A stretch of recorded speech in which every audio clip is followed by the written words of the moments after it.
នេះស្គាល់អាសន្នបានកង់ឲ្យយើងគ្រប់គ្នាដល់ពេលហើយដែលយើងត្រូវរួបរวมការពារកុំចាន់ពួកឈ្លានពានពួកចៅអន្តេរថៃដែលចង់ដណ្ដើមទឹកដីជាខ្មែរនៅឆ្លើយជាខ្មែរអង្អា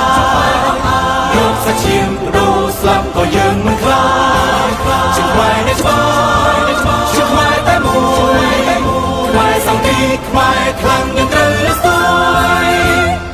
ជនជាតិយើងកុំសំជួចំឆៃនឹងសង្គ្រាមយើងថែសន្តិភាពតែគេចូលបំពេញចាំដៃគ្នាប្រយុទ្ធដើម្បីជាយើងសេងសានដេញខ្មាំងឲ្យបានជោគជ័យជាខ្មែរនៅឆ្លើយជាខ្មែរអង្អា